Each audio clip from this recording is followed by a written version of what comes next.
Hi, it's Pow Pow from Out of This Binary. First of all, I want to wish you a happy winter solstice. It's the winter solstice as I'm recording this today. The longest um, night of the year and the shortest day. It's actually snowing outside. I don't think that you can see it because of my screen, my window screen. But it is snowing. I'm waiting for my hair to dry because I just took a shower and I'm going out into the cold to hopefully do some Christmas shopping. I think that's what I'm going to do.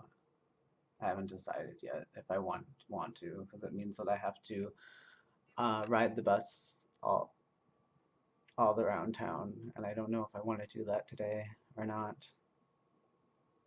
But that's something else. Um, I hope that you're doing well. Um, so I wanted to talk about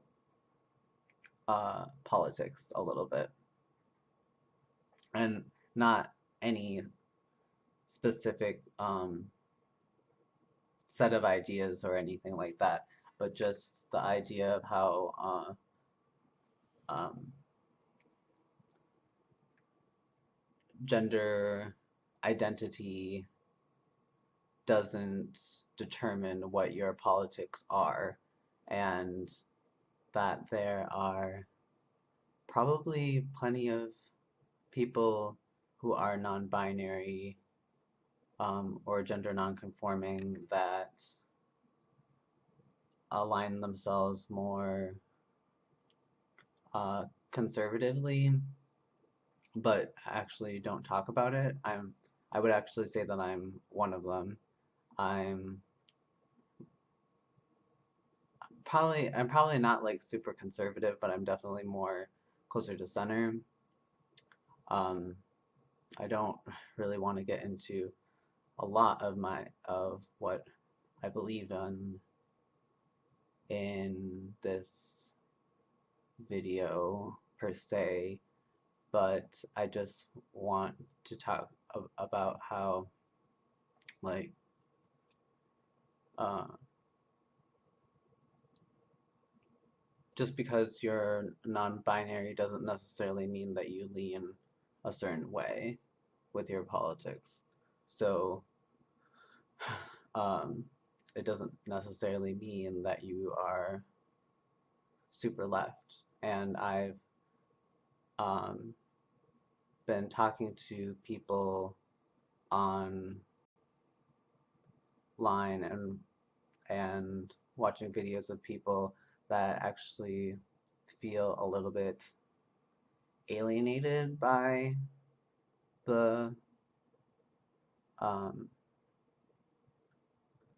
uh, their group of friends um, or their social circles because of the fact that they align themselves more conservatively or libertarian or um, more center that um, oh, I forgot what I was saying. Yay, sentences, constructing sentences. I'm not the best at doing that sometimes. Um, but I guess what I was trying to say is that there's some people that feel like a little bit alienated by their communities because of their political beliefs.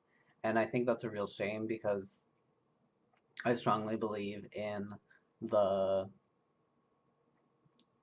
um, importance of the diversity of ideas and how that's important, and not to put yourself in a bubble or an echo chamber where the only opinions that you are exposed to, the only ideas and opinions that you are exposed to are the ones that you agree with. And I think that's really dangerous.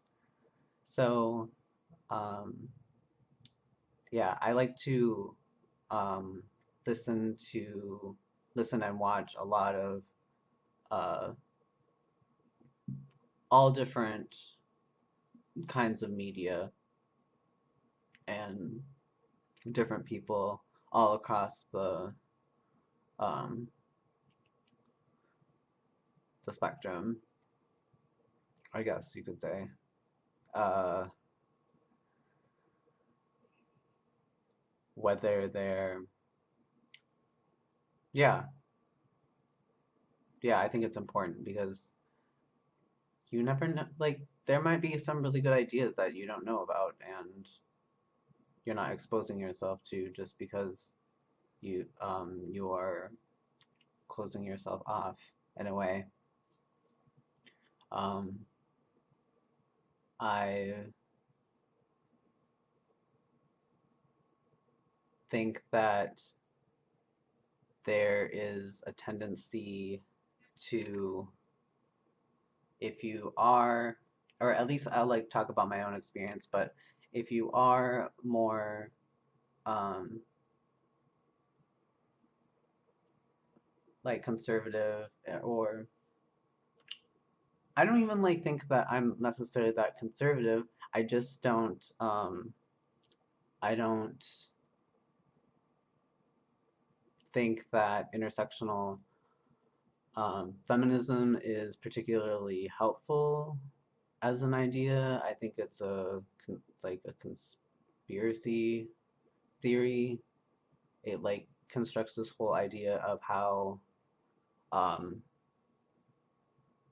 this all-encompassing idea of how power works, and I don't ascribe to it.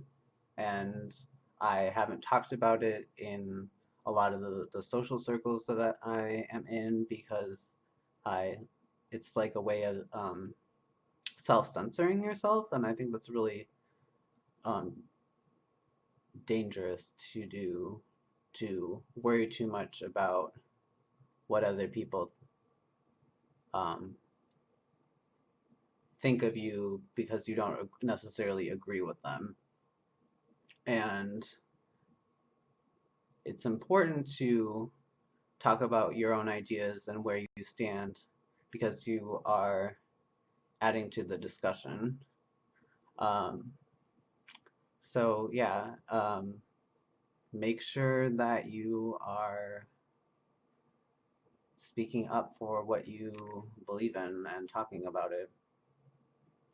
Let's see. I don't know where else to go with that. Um, I think that's all I have to say about that. I hope it came off somewhat uh, understandable, or I made some sort of sense in what I was saying. Because as again, I don't really write down what I'm going to say before I say it on this channel, or really on my other channel either. um, I suppose I should talk about the holidays. I am uh, trying out. I am going to, where I am fortunate enough to be able to go to my family's for Christmas. Um, so I'll be there for Christmas Eve and Christmas Day and the day after. And normally my family has a like a hotel stay that they do for 2 nights. And I have a really big family, so we don't really have a space to stay that is. How long is this video getting? Oh, this video is getting to be like 10 minutes long. Anyways, there's not really a space for us to like all gather because of how many of us there are. So, as long as I can remember since I was little, we've done a hotel stay where we stay 2 nights and we do like gift exchanges and stuff like that. But I'm deciding not to go this year. Um, I um, find it difficult to interact with people, because like I don't know if you've ever experienced this, but in like big groups of people, or especially in families, um, or at least in my family, like um, there's like the men and the women like separate into like different rooms, and um, I don't always feel super comfortable in like groups of men or groups of women. I'm kind of like, oh, where do I fit? What do I talk about? So I'm just taking a break this year. I just want to try it out and see what it's like to not go, um, yeah, and see if I miss it or how I feel about it. So, um, and by doing that, I will be able to make a video next week after Christmas. So, I hope that everyone is safe and warm who's watching this, and I will talk to you next week. Thanks for watching. Um, yeah, and if if you don't fall into the same political uh, um, beliefs as the people around you, know that you're not alone. There's other people out there like you. Um, there's other conservative, non-binary people out there. And yeah, that's all I have to say. And I will see you next week. Thank you so much for watching. Bye.